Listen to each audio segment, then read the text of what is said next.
Escúchame. Cierra tus ojos pronto. Alguien está en la ventana o llamando a la puerta. O quizás no. Se oyen ruidos en casa. ¿Escuchaste? ¿Hay alguien a tu lado? La silenciosa noche todo lo esconde. Él está cerca. Y me pregunto, ¿qué se rompe en el alma de un hombre para llegar a matar? ¿Qué ha ocurrido en su corazón para cruzar los límites del tabú ancestral? ¿Qué lo ha conducido al día de autos? Les habla Francisco José Fernández Cruz Sequera y les doy la bienvenida a este programa en el que recorremos la naturaleza del crimen y del criminal. Comenzamos. Buenas noches y bienvenidos una semana más a El Día de Autos. Esta noche tenemos uno de esos crímenes que han marcado un hito no solo en la crónica negra española, sino también en la memoria popular. Vamos allá.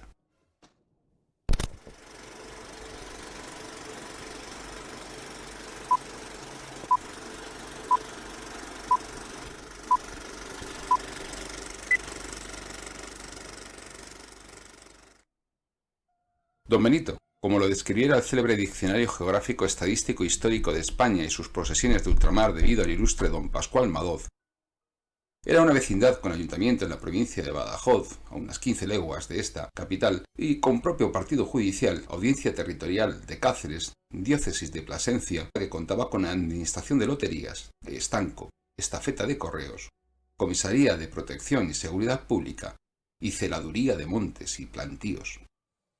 En atención a su creciente desarrollo, obtuvo la concesión por Su Majestad la Reina Isabel II el 17 de mayo de 1856 del título de ciudad. En 1902 ya podía contar con una población de unos 20.000 habitantes. La madrugada del día 19 de junio de 1902 tuvo lugar en la que por aquel entonces era la calle Padre Cortés, hoy llamada calle Virgen, el asesinato de Inés María Calderón Barragán y de su madre Catalina Barragán, viuda esta desde no hacía muchos años. Ambas mujeres vivían solas, pues el otro hijo que tenía Catalina, Fernando, se encontraba realizando el servicio militar en Sevilla. El conocido desde entonces como el horroroso crimen de Don Benito quedó tan profundamente grabado en la memoria popular que la tradición oral lo ha mantenido vivo hasta nuestros días. Así es como nos ha resultado posible recoger uno de los testimonios de la memoria oral de un pueblo a través de la persona de María Borrego, natural de Don Benito, de cuya familia algunos parientes mantenían amistad con la joven asesinada. Escuchemos a María. Inés María era una mujer muy guapa. Tenía novio, pero había un señorito muy rico que estaba enamorado de ella. Entonces ella vivía con su madre, que era viuda, y su hermano. Pero su hermano estaba haciendo el servicio militar en Madrid. Tenían alquilado una habitación a un practicante. Un día, saliendo de misa, Inés María, este señor la dio un beso y ella le dio una bofetada. Entonces el señorito la dijo: esta bofetada me la vas a pagar. Una noche compraron al sereno los ricachones, que eran 3 del pueblo, que se creían que eran los dueños de Don Benito. Y Don Benito es muy grande para ser dueño de una persona o dos. Compraron al sereno. Estaba el practicante en Villanueva, un pueblo de al lado, que son 5 kilómetros de distancia, atendiendo un parto. Llamaron a la puerta el sereno y salió la madre, que estaba sola y ella en la casa. Y le dijo: señora Inés, ¿me da usted un vaso de agua? La señora entró y por la reja de la ventana le dio el vaso de agua. Claro, como los otros vieron que por ahí no había abierto la puerta, le exigieron que les dijera que le había llamado el practicante pidiéndole el maletín de instrumental. Le dijo: señora Inés, me tiene usted que dar el maletín del practicante, que lo necesita, que se lo tenemos que llevar a Villanueva. Claro, al abrir la puerta entraron los dos señores, a la madre abusaron de ella, la mataron en el centro de la casa, en el zaguán, que se suele decir en Don Benito. Entonces fueron a la habitación de ella, hicieron lo mismo, la violaron y la estrangularon. Y un joven que venía de juerga se escondió en una de las esquinas que hay en la calle, porque sale una casa más de la otra y hay un rincón. Cuando llegó a su casa le dijo a su madre: mamá, algo pasa, en la casa de Inés María porque he oído gritos. La madre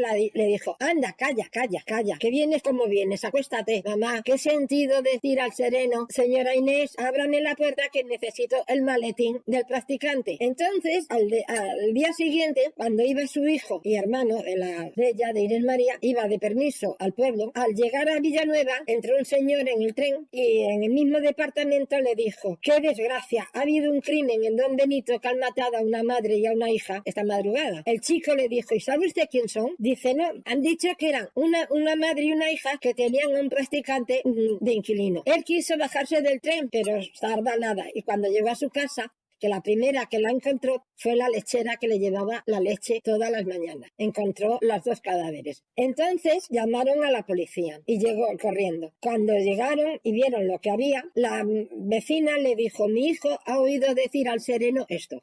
Todos los serenos del pueblo pasaron por la comisaría y él no los veía, nada más que oía la voz. Cuando llegaba él le decía, ese es. Pasaron 4 veces diciendo lo mismo. Señora Inés, ¿me da un vaso de agua? Señora Inés, ¿me da usted el maletín de practicante? Y decía, ese no. Y cuando llegaba él decía, ese es. Se le quedó tan clavada la voz a este chico que no pudo olvidarla.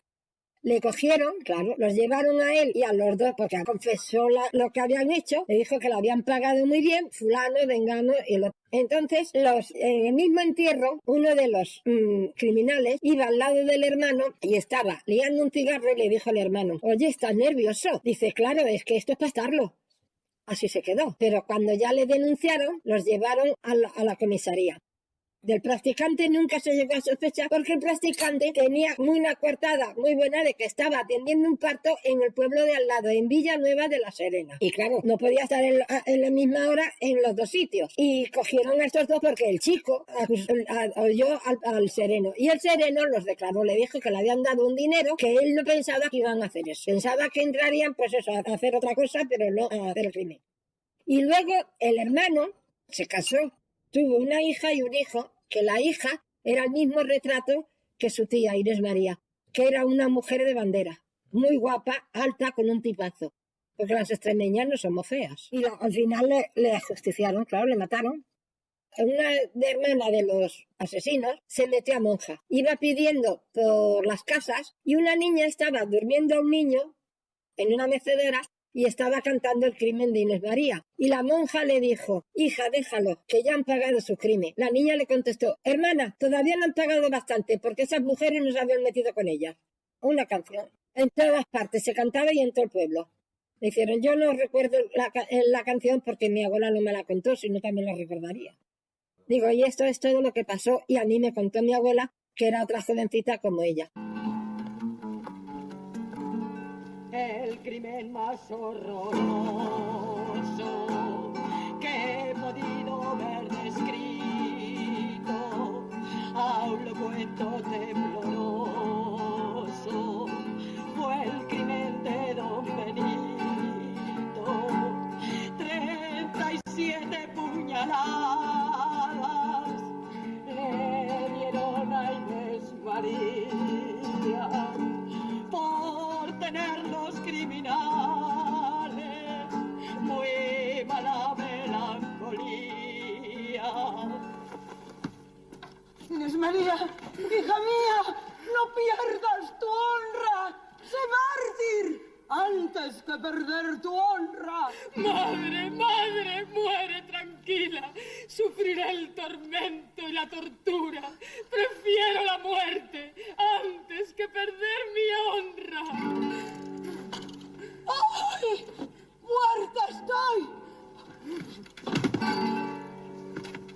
Yo soy García Paredes, el cacique del lugar, y mi voluntad se cumple, lo quiera tu madre o no. Inés María, muchacha, entrégate a este señor. Si cumples con su deseo, será rica, vive Dios. La Virgen está conmigo, esperando verla estoy. Prefiero Virgen y cielo antes que todo el dinero. Se resiste la maldita, no me deja de florarla. Ya que mi miembro lo aceptas, aceptarás mi puñal. Sí. Sí. Bueno, Virgen, madre. 37 puñaladas María, por tener los criminales muy mala melancolía.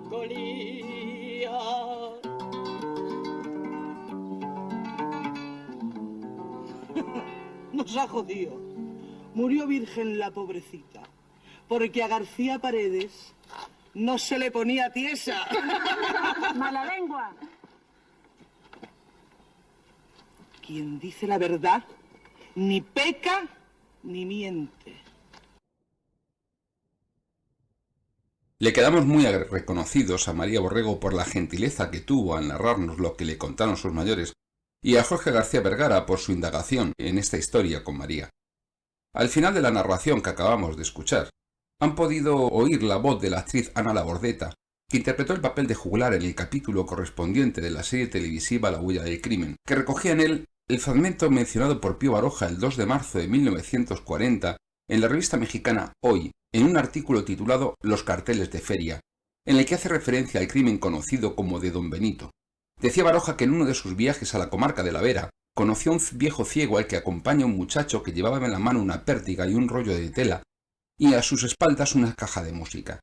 El ciego le dijo que recorría los pueblos de Extremadura de feria en feria, exhibiendo un cartelón con diferentes escenas que describían paso a paso el crimen de Don Benito. Desde el asesinato de Irene y su madre a la ejecución de los criminales, el cartelón y la caja de música amenizaban la narración del ciego, que con diferentes tonos de voz iba cantando todos los horrores del mencionado crimen. El más característico que recuerdo de estos carteles es uno que vi en Sigüenza hace 30 y tantos años, decía Baroja. El hombre que mostraba el cartel recitaba un romance con voz lastimera, del cual no recuerdo más que estos dos versos puestos en boca del asesino. Entrégate, Inés María, que tu madre ya murió.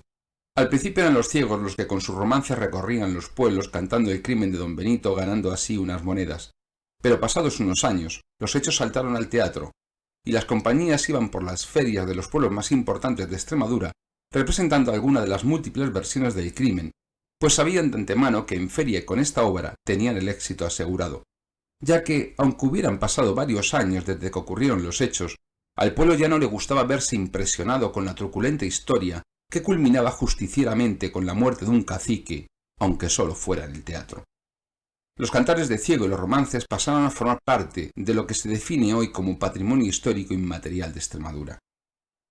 Pero más allá de la tradición oral popular, es necesario fijar los hechos tal y como efectivamente ocurrieron.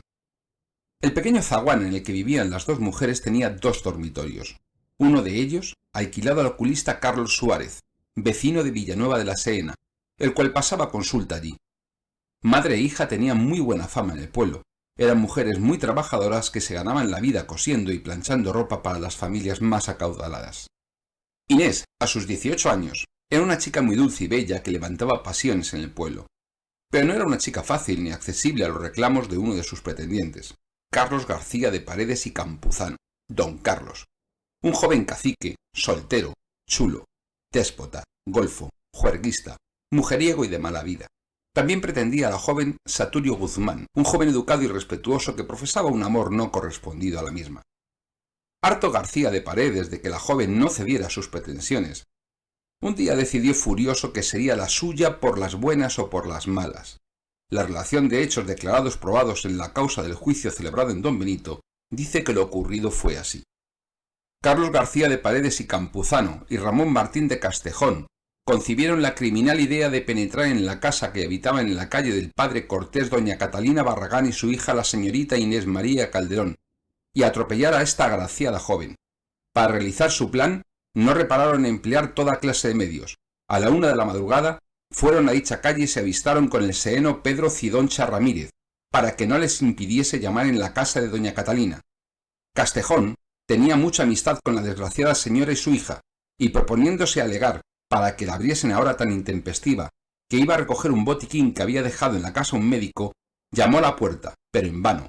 Doña Catalina, por presentimiento o por miedo, no contestó.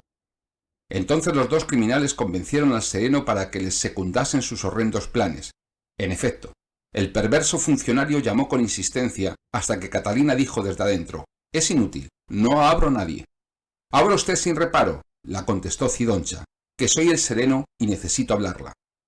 Entonces la pobre señora, confiada al amparo de la autoridad, abrió la puerta para entregarle el botiquín, pero el sereno, para que los otros pudiesen entrar, la dijo que si quería darle un poco de agua.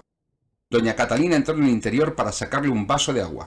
A una señal del sereno, entraron en la casa García de Paredes y Martín de Castejón, cerrando la puerta tras ellos.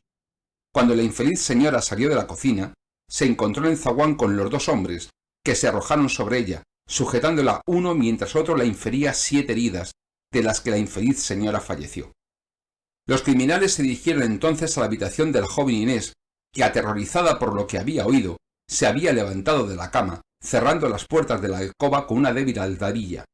Los salteadores abrieron fácilmente, entablándose una violenta lucha entre la joven, que defendía su honra, y aquellos desalmados que se entregaron a todo género de violencia, incluso el de herirla para amedrentarla. Pero la heroica joven, herida y todo, logró desasirse de sus verdugos y refugiarse en otra habitación, metiéndose debajo de una cama. Los dos monstruos la persiguieron y la sacaron de su escondrijo, arrastrándola por los pies e infiriéndola 21 heridas, todas ellas en la cabeza, de los que la pobre joven murió. Los asesinos, para burlar la acción de la justicia, saltaron por la ventana para hacer creer que habían entrado por ella, dejando también huellas de sangre. Al despuntar el alba del día 19 de junio, Pancha, la lechera que diariamente servía en su casa la leche, se extrañó al ver que nadie respondía a sus llamadas, por lo que decidió entrar en la casa encontrándose directamente el cadáver de Catalina sobre un enorme charco de sangre, por lo que muy asustada avisó a la Guardia Civil, que se personó inmediatamente en el lugar.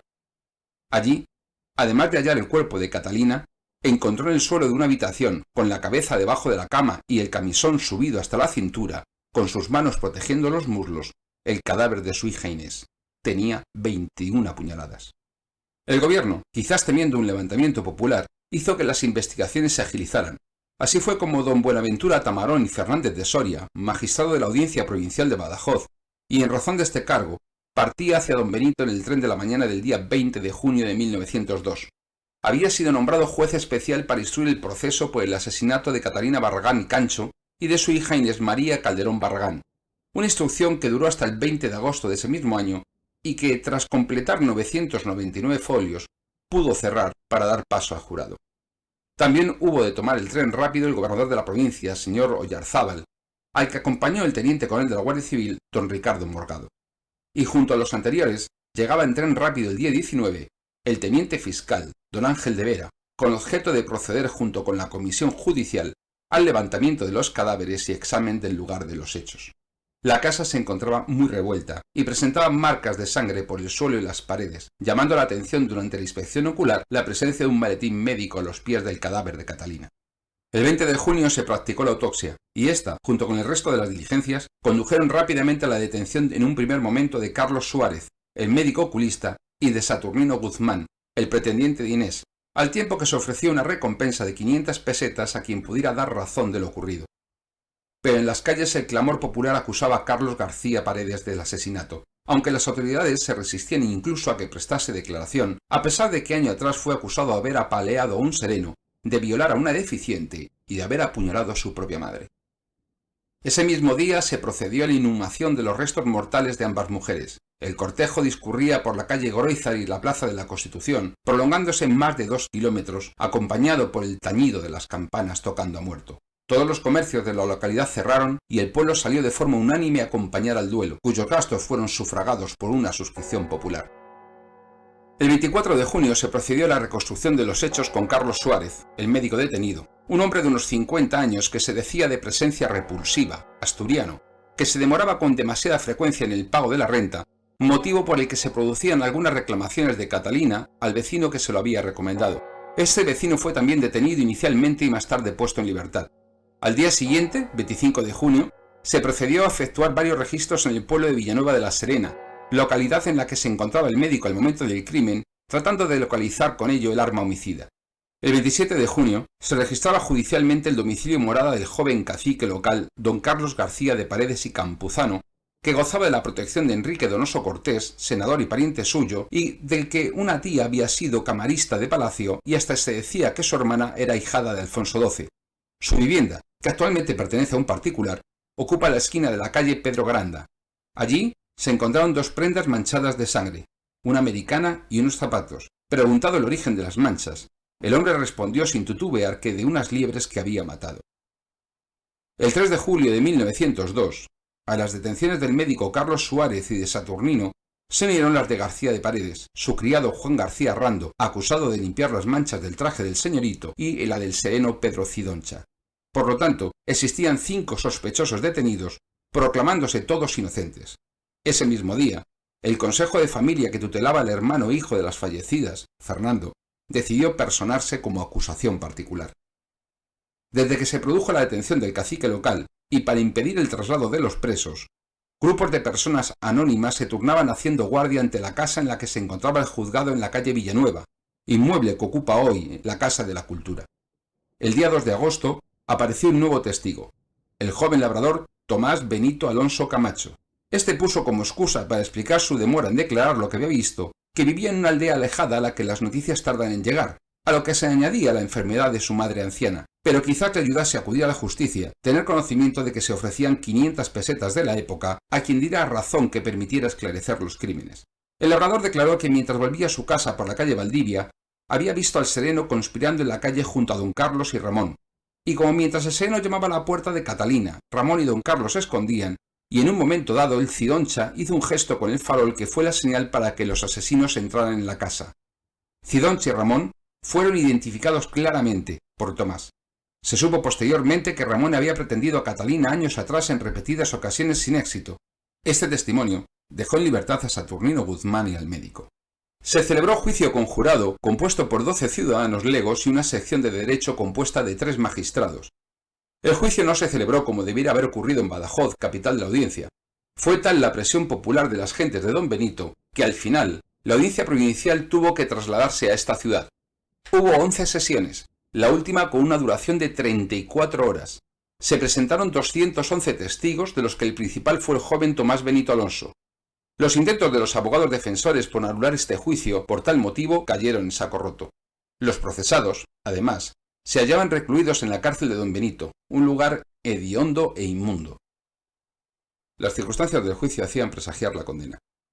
Se dictó el veredicto y la sentencia el día 1 de diciembre de 1903.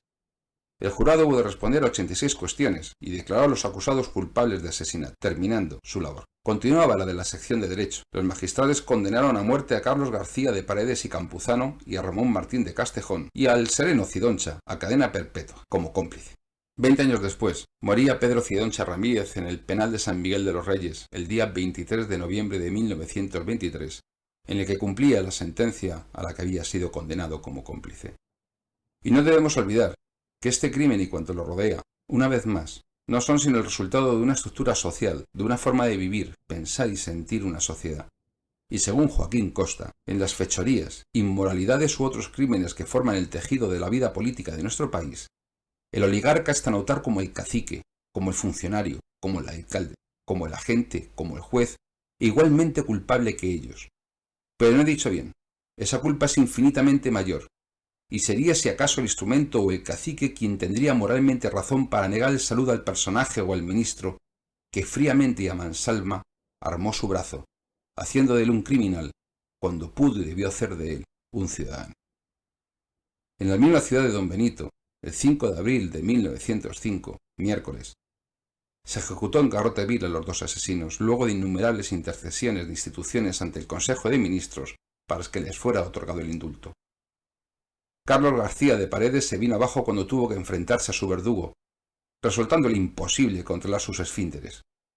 Por su parte, Ramón se revolvía e insultaba a todos los presentes en la ejecución. Sufrió bastante al morir. No falleció hasta el tercer intento del verdugo, ya que al haber padecido bocio tenía el cuello muy grueso. La torpeza del verdugo de Cáceres y la mala disposición del aparato de martirio hicieron que la ejecución de los reos fuera infinitamente bárbara y cruel, prolongándose más de lo necesario la agonía de los sentenciados, lo que llenó de espanto a las pocas personas que pudieron presenciar el desenlace.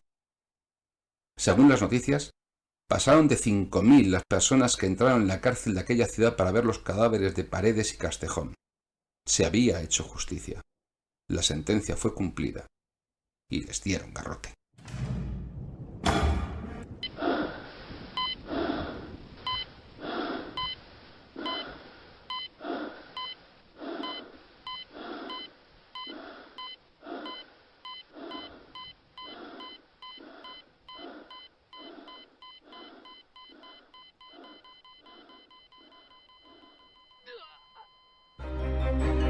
Cuando tienes un problema o necesitas asistencia jurídica, no buscas soluciones estereotipadas. En Sequera Abogados privilegiamos la atención personal e inmediata. derechopenal.es. Llámenos al 91 770 86 33 o venga a vernos a la calle Orense 27, escalera A, quinto izquierda, junto al Paseo de la Castellana. Sequera Abogados, ética profesional y experiencia a tu servicio.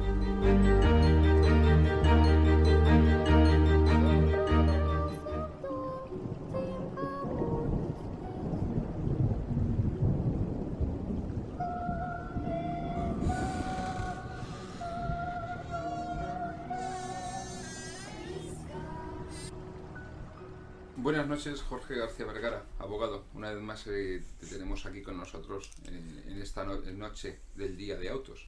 Buenas noches, Francisco, bien hallado. Liz Pérez, especialista en botiquines y tiritas, técnico en anatomía patológica, anamopatólogo, creo que lo llamáis, ¿no? Sí. Buenas noches.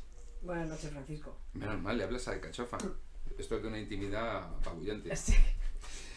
Bueno, pues tenemos un caso que ha sido impactante en la memoria colectiva. El horroroso crimen de Don Benito, que fue como pasó al romancero y como se cantaba en romances y en cantares de ciego por las plazas de los pueblos. Dos personas fallecidas. ¿Cómo murieron, Liz? ¿Qué pasó? Empecemos por la madre. Pues a la madre se le producen heridas incisas o cortantes, ¿vale? Que es lo mismo. Estas heridas tienen una extensión grande, pero la profundidad no tiene por qué ser... O sea, son más extensas que profundas. Depende de la profundidad a las que tengamos las estructuras, pues pueden ser más o menos importantes y graves. Y te pueden causar o no la muerte también.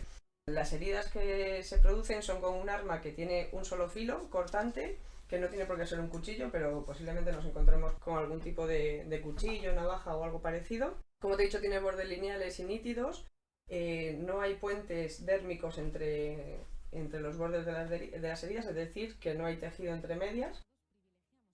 Son más extensas también que profundas, como te he dicho, y pueden poner en peligro dependiendo de dónde se produzcan las heridas. En el caso de Catalina, se producen en la parte posterior del cuello, en la zona izquierda. Aquí nos encontramos con bastante musculatura. Un poco más medial nos encontramos en la parte izquierda también con la carótida. Bueno, en la parte derecha también tenemos la otra carótida.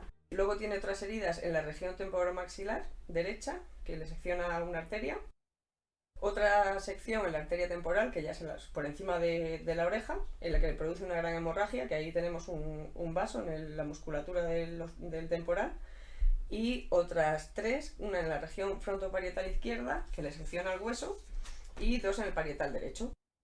Como te he dicho antes, la profundidad de estas heridas son relativas y depende de la profundidad en la que nos encontremos el vaso, le van a causar la muerte. Bueno, a pesar de la antigüedad de este caso, he podido acceder al informe de la autopsia y te dice, no te especifica cuál de las heridas es la que le causa la muerte, pero te dice que dos de ellas son mortales.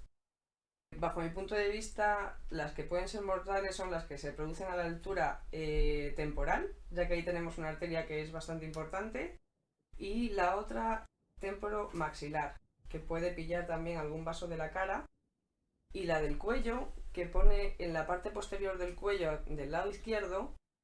Esa, si es muy posterior, tienes gran musculatura y no hay vasos superficiales que sean importantes, pero depende, claro, estas cosas son cuando te ponen un informe tienes que ver las fotos para saber concretamente hasta dónde llegan las lesiones. Pero puedo pensar que en la parte posterior del cuello la incisión ha llegado un poquito más adelante, ha perforado el esternocleidomastoideo y ha llegado a la carótida.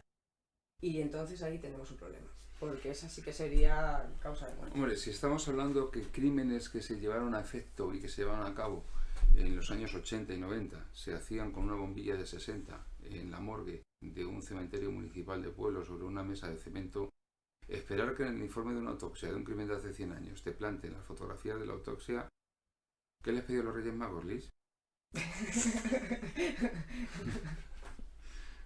No voy a decir nada, que esto lo pueden escuchar gente de todas las edades, pero vamos, tengo la certeza de que tú esta noche pasada de Reyes de hace nada te han traído muchas cosas los Reyes Magos. No, sí. Pero desde luego lo que no te van a traer son fotografías de una autopsia de hace más de 100 años. Claro, por eso te digo que cuando se lee un informe es mejor acompañarlo de una foto, porque nunca sabes sabes dónde está la región, la distancia de las heridas, pero nunca, hasta que no ves una fotografía o el propio cuerpo, sabes la orientación de la herida, la profundidad, son datos que se quedan un poco a veces ahí con pinzas. Bueno, luego tenemos el caso de Inés, de la hija, que no llegó a ser violada. Ella conservó, como dice en el relato, su honra. Tiene impresiones de dedos en la cara interna del muslo, que estos son signos claros de que el agresor intentó abrirle las piernas para una violación. Los pulgares se localizan en la parte más posterior de la cara interna del muslo, mientras que los dedos largos, es decir, los otros 4, se localizan en la parte más anterior del muslo. Esto no lo pone en el informe, pero por norma general, cuando se produce una agresión, son las zonas en las que se localizan los pulpejos de los dedos que dejan señales en los muslos a modo de hematomas. Pulpejos, estamos hablando sencillamente de lo que es la presión de los dedos sobre la piel o carne de la persona, ¿no? Eso es. También se encuentra una equimosis en la rodilla, que es una hemorragia en el tejido subcutáneo y que no llega a salir a la superficie, que conocemos como moratón. Es muy típico estos hematomas, por ejemplo, en niños. Además tiene heridas en los brazos, estos son signos de que ella se defendió. Tiene heridas en las manos y en las muñecas, que cuando te viene alguien a agredir lo primero que haces es defender la cara, que es la cabeza, que es la parte más importante. Y tiendes a poner las manos, además las heridas se producen en la parte anterior del brazo. ¿Con qué podemos decir que se llevó a cabo la muerte? ¿Con qué herramienta? ¿Con qué instrumento? Claro, pues eso a lo mejor es más difícil de saber, pero como tú has dicho, puede ser pues a lo mejor un cristal también, que tiene un borde cortante, un cuchillo. Hombre, parece improbable que Pedro Cidoncha el sereno fuera con un cristal, pero más bien con una navaja, por ejemplo, sí sería posible. ¿Estas heridas podrían ser debidas a una navaja? Sí, sí. También tenemos que diferenciar en el tipo de heridas si son penetrantes o no, ¿vale? En el informe pone que no son penetrantes, no son punzocortantes, son incisas solo. O sea que no ha habido profundidad en la lesión, o no la suficiente. ¿Una navaja sin filo, una navaja roma, podría haber causado estas heridas? Cuando no se tiene filo, el tipo de herida que se queda es más irregular. El corte no es tan limpio y es más difícil producir lesiones graves. Pero no descartaría tampoco que se pudiera producir una herida de tal gravedad para producir la muerte. Y más si pillas un vaso importante como puede ser la carótida a la altura del cuello. También nos encontramos en el cuerpo de Inés varias heridas, de hecho bastantes heridas. Una en la región occipital, en el cuero cabelludo, sin rotura de cráneo, con lo cual es solo a nivel cutáneo. Otra en la región occipital también, con una ligera salida de masa encefálica, que esta es mortal. Otra más en la región occipital, con el hueso se encuentra en papilla, dice el informe. Esto quiere decir que se producen repetidos golpes sobre la misma zona y también tiene gran salida de masa encefálica. Otras dos más en la región occipital, una en el maxilar inferior, es decir, en la mandíbula. Otra de 16 centímetros en la región cervical, que según la profundidad y en la zona en la que se encuentra la herida, si es a nivel lateral, te pilla vasos importantes como pueden ser la arteria carótida o la vena yugular, que son unos vasos importantes y que te producen la muerte además en muy poquito tiempo, en menos de un minuto. Otra supraescapular en la parte izquierda, es decir, encima de la escápula. Otra herida en el hombro derecho, que estas no tienen mayor importancia. Otra en la parte inferior izquierda del cuello con dos erosiones, que según la profundidad también puede ser mortal por los vasos que nos encontramos debajo. Rotura de la mandíbula y dos en el frontal derecho y una en el frontal izquierdo. Bajo mi punto de vista, las más importantes y mortales son la de la región occipital con la salida de masa encefálica y la de la región cervical también por los vasos de la carótida y la yugular. Y otra en la que repite varias veces el golpe en el mismo sitio y se produce una salida de masa encefálica. Posiblemente en las primeras, si estos fueron los primeros golpes, los demás no fueron mortales y sobraban. Podríamos decir que muchas de las lesiones que se le infligió a la víctima no eran necesarias para producir la muerte. Si fue en este orden en el que te he contado las lesiones, en la segunda lesión, tercera lesión ya hubiese muerto. Jorge, esto nos lleva a un poco a la idea de la comisión del crimen, de cómo se pudo cometer, porque de lo que nos dice Liz se desprende, podría aparentar una apariencia de ensañamiento. Primero, ¿qué nos dices del crimen? ¿Qué primera impresión tienes? Y segundo, háblanos de esta idea del ensañamiento que parece deducirse de lo que nos cuenta Liz.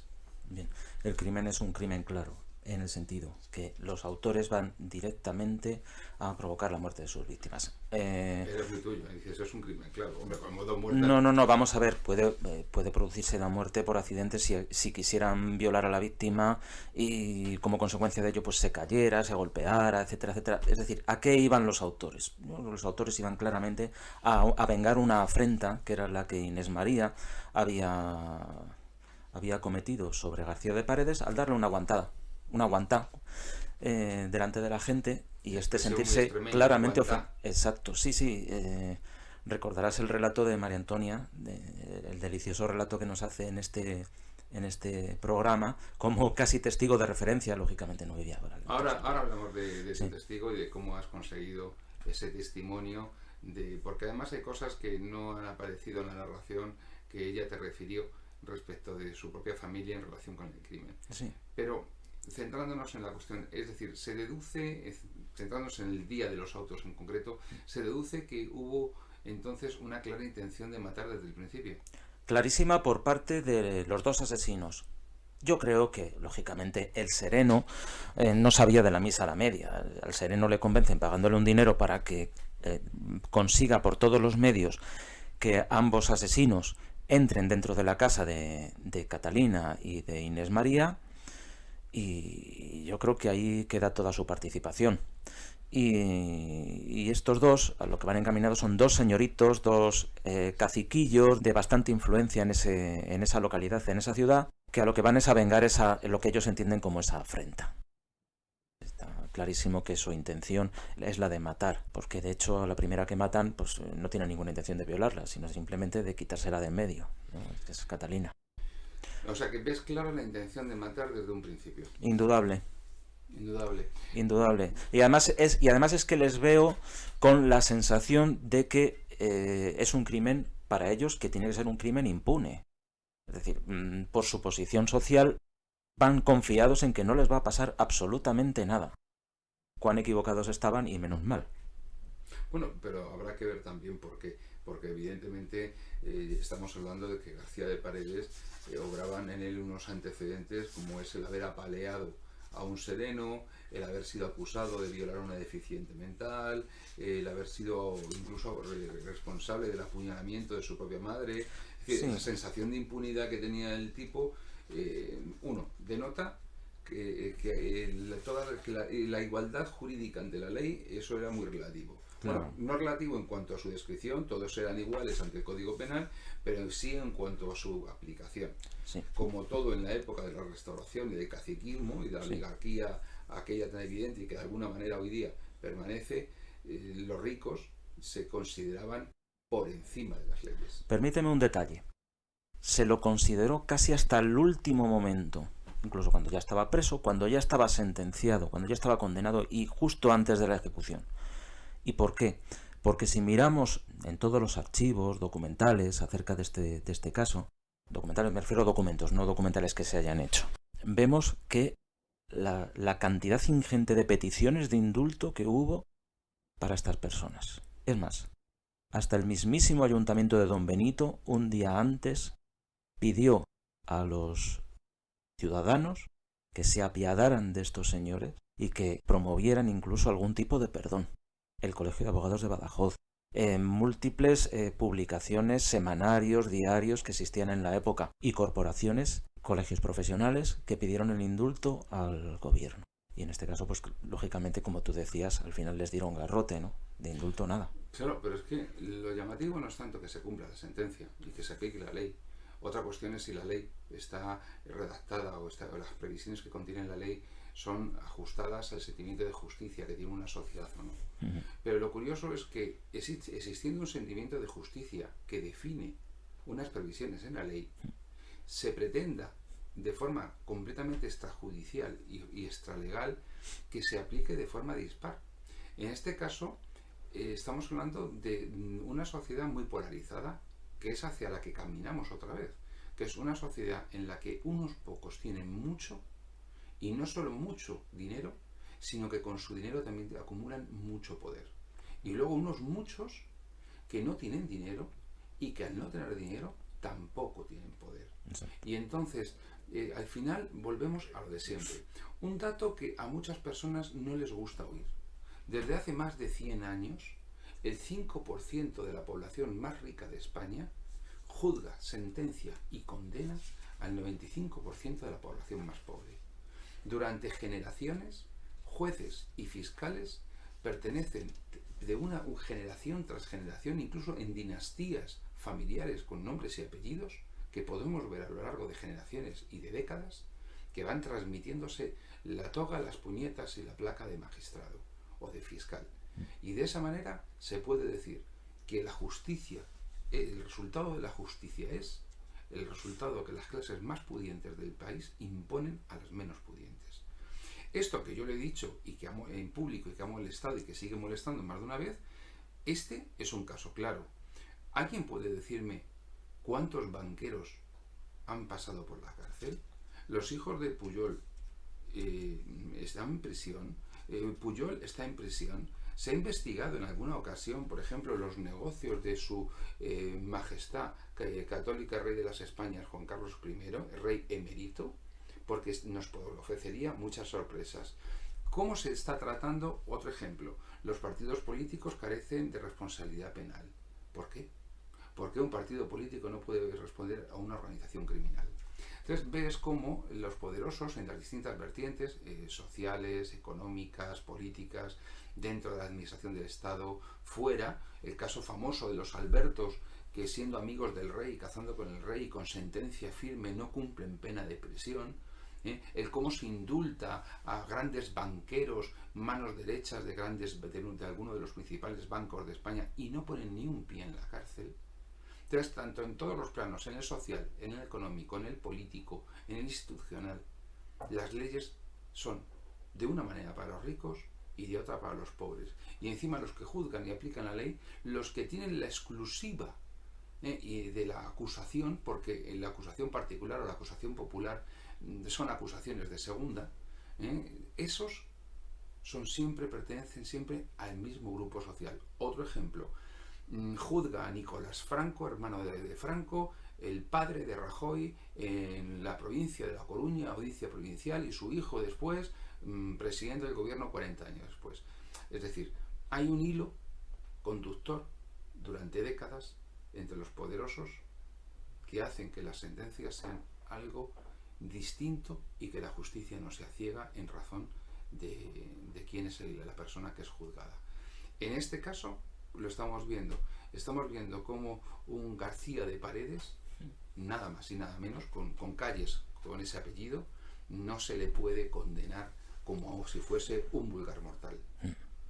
Sí, la propia madre de Carlos García de Paredes, que fue procesado, no al principio, pero sí a los pocos días. A mí ya me consta que el día 30 de junio de 1902 ya estaba procesado.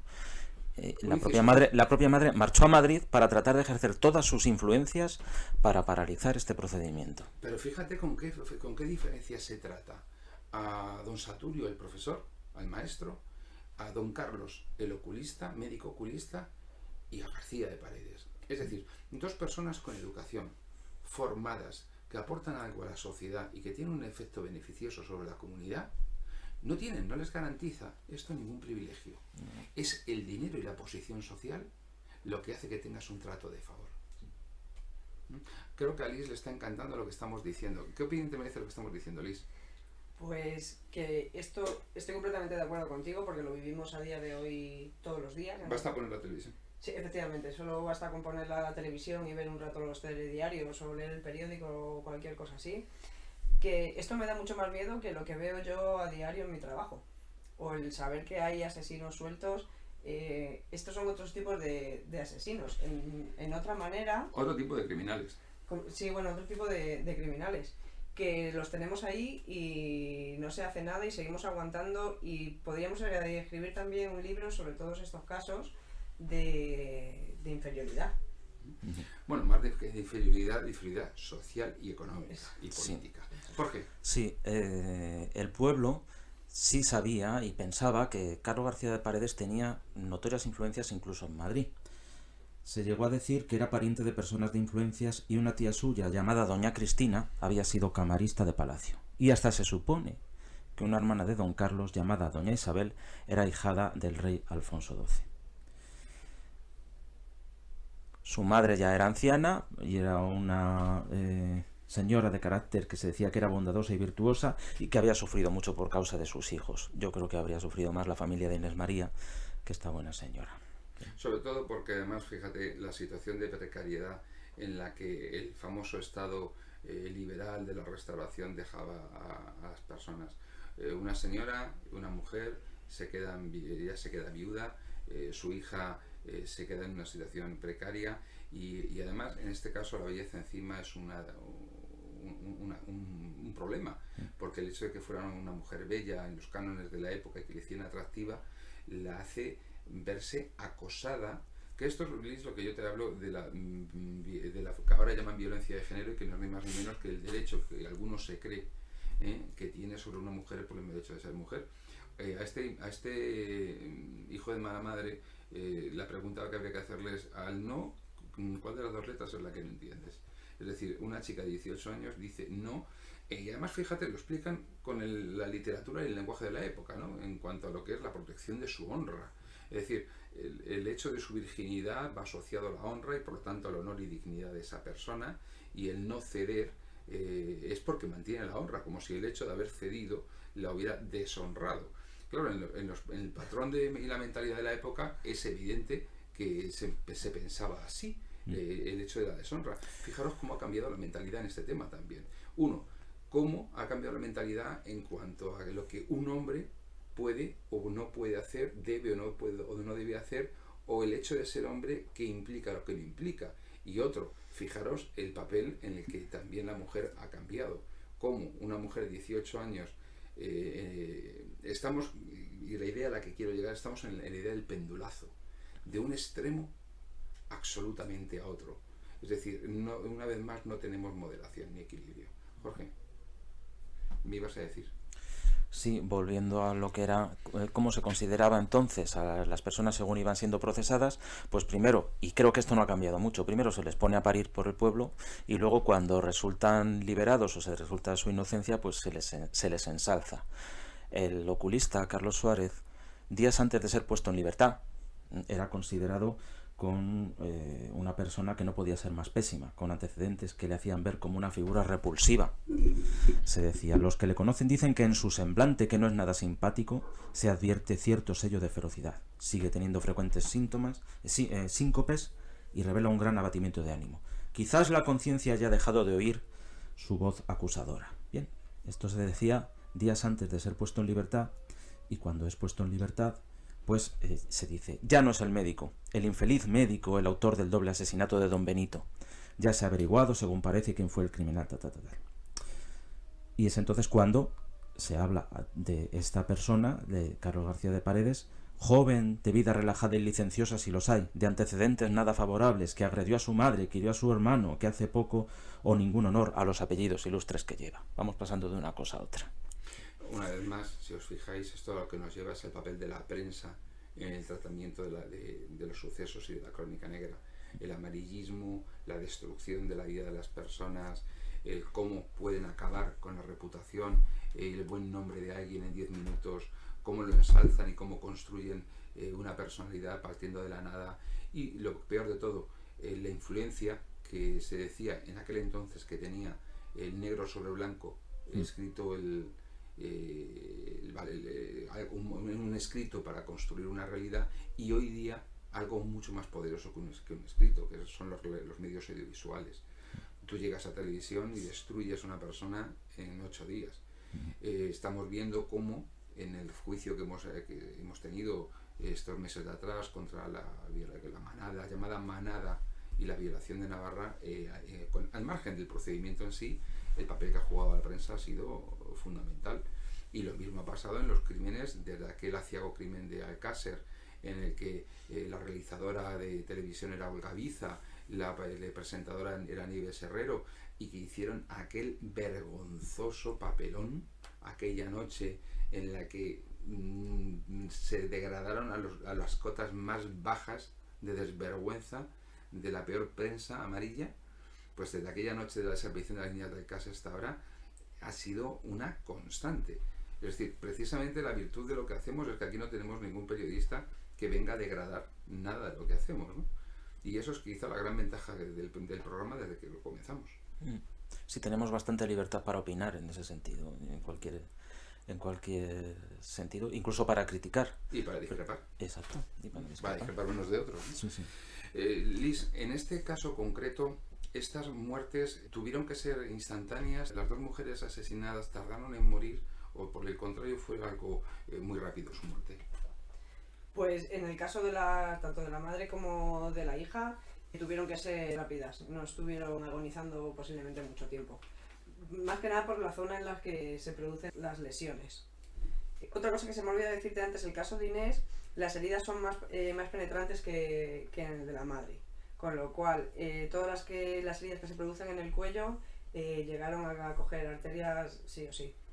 Y no, a través de la carótida tardas menos de 1 minuto en desangrarte. Porque además la carótida tiene un recorrido muy corto hasta el callado aórtico, que es justo el paso de antes que hay al corazón. Tú sigues diciendo palabras raras y esperarás que nos enteremos. Vale, bueno, el callado aórtico tenemos el corazón, ¿no? Y el primer vaso que sale del corazón para llevar la sangre a todo el cuerpo, tenemos la aorta ascendente, luego el callado que hace así como una curva y de ahí sale la carótida a la parte izquierda del cuello. Con lo cual, aproximadamente en cada bombeo de corazón salen 250 mililitros a toda esa zona. Evidentemente a la carótida llega algo menos, porque esa cantidad de sangre se distribuye y la carótida coge parte de esa cantidad, pero en 1 minuto o en menos de 1 minuto te has desangrado. Jorge, hay algo sorprendente en el juicio y en la instrucción. Todo se hace en Don Benito. Instrucción, enjuiciamiento y ejecución de la sentencia. Sí. Esto no es normal. No. Cuando se produce por ejemplo, un crimen dentro del área de una audiencia provincial y es competencia el enjuiciamiento de esa audiencia provincial, no se trasladan los magistrados al lugar de la comisión del crimen, sino que son los reos acusados los que se ponen a disposición en la sede del tribunal. ¿Qué pasó aquí para que eso no fuera así y cómo se explica? Efectivamente. La ciudad de Don Benito se convierte en el escenario del crimen y en el escenario del juicio, en el escenario de la ejecución, en el escenario de todo. No sale prácticamente nada de Don Benito. Ya nos lo explicaba también María Antonia. Era tal la presión popular que había que las previsiones que se contenían en la ley de planta, que estos juicios se juzgaran en la capital. Perdóname, ¿la ley de planta qué es? Pues la ley que establecía la planta y demarcación judicial, es decir, la territorialidad, efectivamente. Este juicio se tenía que haber juzgado en la audiencia provincial de Badajoz. En Badajoz capital. En Badajoz capital, sí.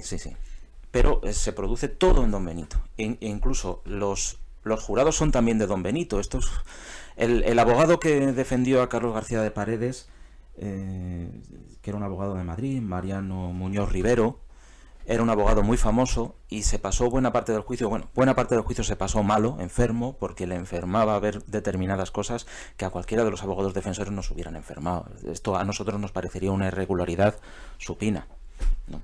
Tanto como para llegar a la nulidad del juicio, quizás. Sí, efectivamente. Y este compañero lo intentó repetidas veces y repetidas veces le fue negada esa posibilidad. Y tuvo pues que apechugar con ello. Y de hecho, creo que cuando le tocó exponer sus conclusiones se encontraba enfermo y tuvo que mandar a un compañero para que las expusiera por él, por su parte. Fue sustituido ese día, ¿no? Sí, por sustitución. Bueno, ¿y por qué crees que se produjo esta situación de celebrar el juicio en Don Benito y no en Badajoz capital? Pues para evitar lisa y llanamente revueltas. Es decir, la gente se negó a que los procesados fueran trasladados de Don Benito a Badajoz, porque pensaban, y puede que lo pensaran con buen criterio, que en Badajoz sus conductas o quedarían impunes o quedarían sin el castigo que el pueblo consideraba que debiera corresponderles. Y todo se celebró en Don Benito. No hay que dejar de repetir la audiencia que la narración que tú recogiste, de testigo de referencia de esta persona natural de Don Benito, es mucho más extensa de lo que hemos emitido. pero que se ha cortado por razones de tiempo y de espacio, sí. Pero que te ha contado muchísimas cosas y que has podido localizarla y que te ha sorprendido encontrar la memoria que se conserva, ¿no? Pues sí, porque la forma en la que contacté con ella, bueno, por ser la madre de un amigo mío, simplemente en una comida en su casa, en la cual estaba haciendo unas migas extremeñas, me puse a hablar del programa que estábamos nosotros haciendo.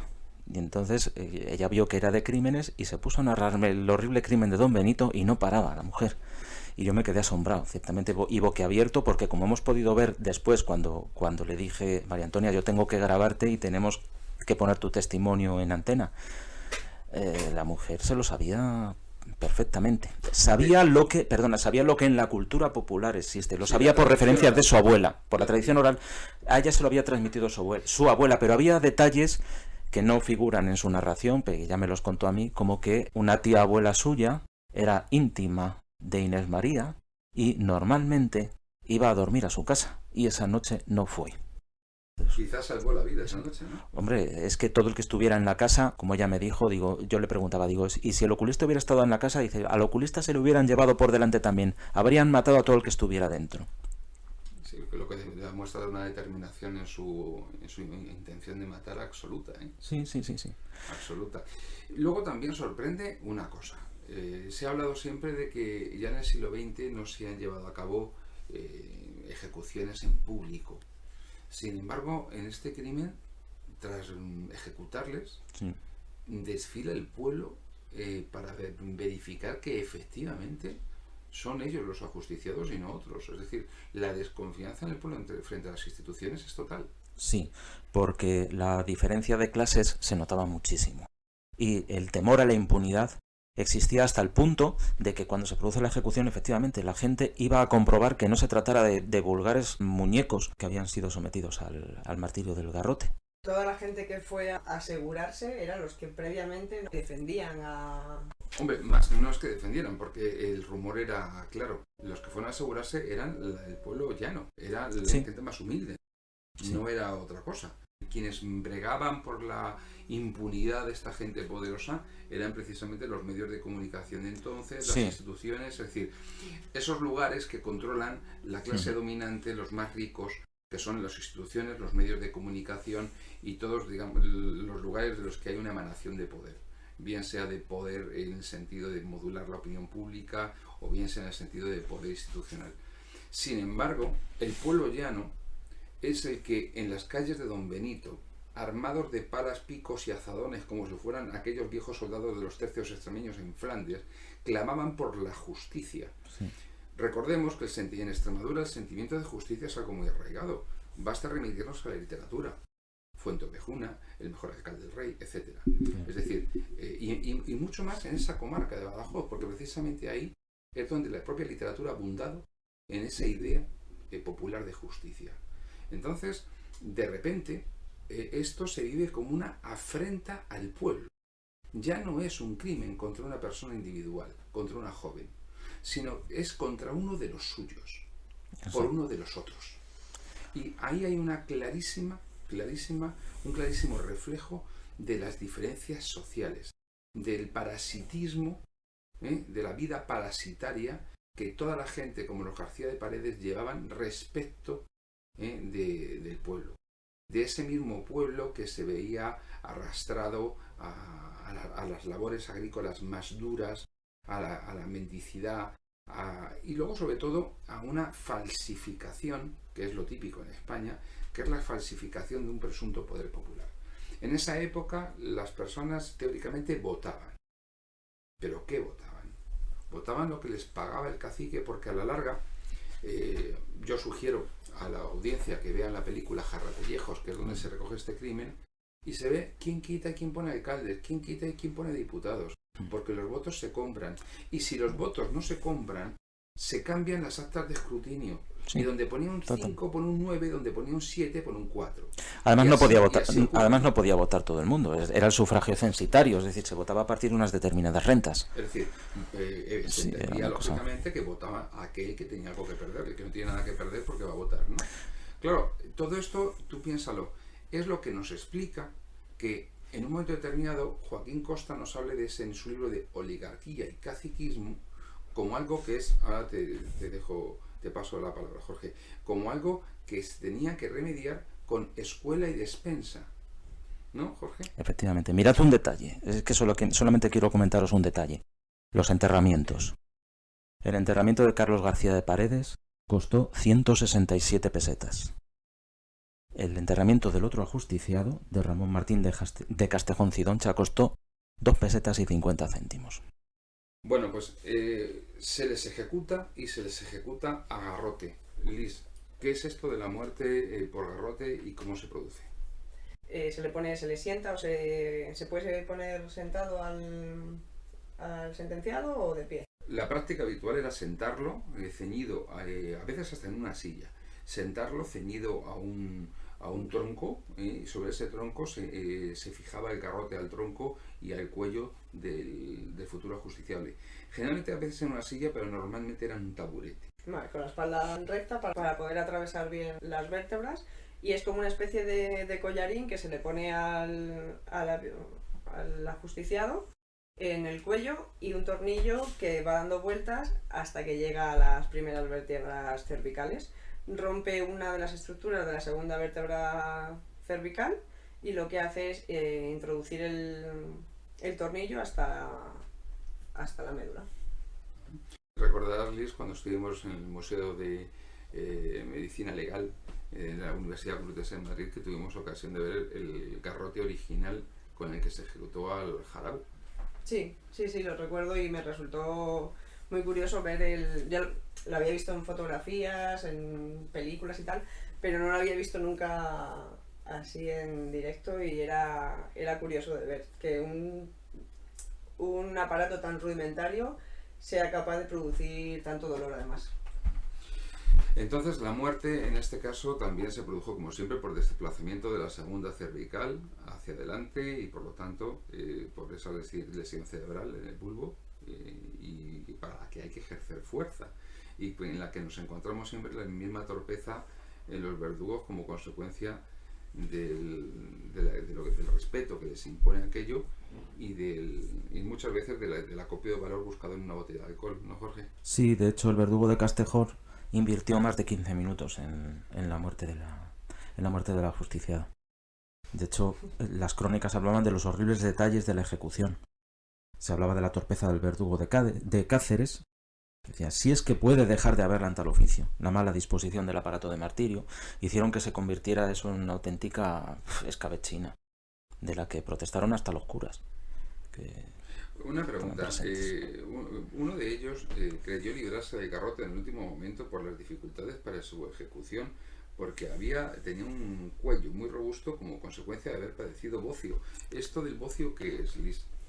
Pues es una tumefacción de la glándula tiroides, es una inflamación de esta glándula que se sitúa a la altura del cuello, lo que conocemos como nuez, y lo que hace es que se infla y puede dificultar el proceso del garrote. Sí que es verdad que es una parte blanda, las glándulas son blanditas, pero en estos casos que nos estamos encontrando se debería buscar algún verdugo capaz de hacer un trabajo en condiciones, porque llevamos unos casos que han sido todos sufrimiento y bueno, lo de los 15 minutos parece una salvajada. Además es que este ajusticiado, creo que fue Castejón, al ver que la primera vez no se conseguía nada, dijo, ya se me ha ajusticiado y he sobrevivido. Claro, pobre hombre. No, tuvo que ser duro eso. Hombre, siempre se le podría contestar y decir, bueno, no te preocupes, te queda otra más porque son dos las condenas que tienes. O sea, que si con la primera te ejecuta la primera, ahora te voy a ejecutar la segunda. Espérate. Que también como solución para desilusionar a la criatura no está mal. En cualquier caso, este crimen tuvo tantísima repercusión y la ha seguido teniendo hasta las últimas obras que se han publicado sobre el mismo, que han sido muy recientes, sobre el crimen de Don Benito, y lo podemos ver en infinidad de sitios. Ya desde 1903 ya se empezaron a escribir. Un chico llamado Victorino Cortés y Cortés ya escribió una pequeña novela llamada Jaras. Así hasta que llegamos a 1914, en que Felipe Trigo publica la celebérrima novela Jarrapellejos, que es la que da luego pie al la película de Antonio Jiménez Rico de 1988. Y como es un montón. Ella, Antonio Fernández, y reúne en ella a muchos de los actores que luego han sido muy importantes en la historia de nuestro cine. Aitana Sánchez Gijón, sí. Juan Diego. Desde la dirección hasta la fotografía todo es gente famosa. Sí, dirige Antonio Jiménez Rico, el guión es de Jiménez Rico, pero también de Manuel Gutiérrez Aragón, la música de Carmelo Alonso Bernaola, Miguel Reyán, que hace un magnífico Cidoncha. Claro. Amparo Larrañaga, Joaquín Hinojosa, Aitana Sánchez Gijón, hasta Florinda Chico y José Coronado. O sea, es una fantástica película y un fantástico reparto que quien tenga ocasión de verla le impresionará, y que porque nos devuelve con muchísima viveza lo que fue el crimen de Don Benito y el clima social de la época. Aparte, bueno, pues los romances populares, que son innumerables, y hasta la conocida habanera de Saturio Guzmán. Hoy en la que hemos recuperado uno de ellos. Sí, efectivamente. Cantado por Ana Labordeta. Por Ana Labordeta. Y la habanera de Saturio Guzmán, en la cual él no menta para nada a Inés María, él solo clama por su inocencia. Es decir, yo he tenido ocasión de leerla a partir de una última publicación hecha por un investigador, un escritor descendiente de la familia Cortés, también extremeño, en el cual ha recopilado una documentación vastísima acerca de este hecho. Y la habanera de Saturio Guzmán clama por su inocencia, no habla de otra cosa, es curiosísimo. Bueno, pues hemos llegado al final del programa de hoy, en el que nos hemos extendido quizás en exceso. Os agradezco mucho vuestra presencia una vez más este viernes por la noche, y nada más que despediros. Jorge, muchas gracias por venir y por un trabajo de campo, por invitarnos. Que la verdad es que no sé si agradecértelo, porque te comiste unas migas de muerte, y eso ya estás más que pagado con las migas después. Las migas fue el primer día, el día de la grabación fue rabo de toro. O sea que encima con agravantes. Sí. Jorge, quedas despedido de este programa hasta la próxima semana, y ni gracias ni nada. Liz, como verás, hay gente que hace este programa aprovechando la ocasión y beneficiándose clarísimamente del mismo programa. Tú y yo no tenemos tanta suerte como nuestro amigo Jorge de comerse un rabo de toro y unas migas, pero hacemos lo que podemos, tenemos que hacer un bocadillo de algo así, ¿no? Sí, esto de Jorge no me ha parecido nada bien. Bueno, Liz, pues te agradezco mucho tu presencia aquí, y el próximo viernes volveremos a estar con un nuevo crimen, y una vez más a la gala de tus conocimientos en tiritas y botiquines, y podremos escucharte con atención. Muchas gracias, Liz, por estar hoy aquí viernes. A ti, Francisco, buenas noches. Bueno, pues una vez más hemos llegado al final de nuestro programa. Solamente despedirles, pero antes recordarles que tienen a su disposición en nuestro libro La Noche de Autos, que se publicó hace unos meses y que ha tenido una muy buena acogida, habiendo ya superado y estando prácticamente al final de su segunda edición. Y recordarles la conveniencia de suscribirse a nuestros canales de iVoox, de YouTube, de visitar nuestra página de Facebook, El Día de Autos, y para dirigirse a nosotros ya saben dónde tienen que hacerlo, eldiadeautos@gmail.com. Les habló su amigo Francisco José Fernández Cruz Sequera, y espero verles en este programa, que es también el suyo. Buenas noches.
Contar con la mejor asistencia jurídica es una garantía para tener una vida más tranquila y segura. Si su pareja se rompe, necesita velar por sus derechos y su patrimonio y el de sus seres queridos. Desde Sequera Abogados ponemos a su disposición un despacho jurídico con verdaderos especialistas en el derecho de familia. Profesionales altamente cualificados en divorcios que prestan un completo servicio de asesoramiento y defensa legal. Sequera Abogados, llámenos al 91 770 86 33 O venga a vernos a la calle Orense 27, escalera A, quinto izquierda.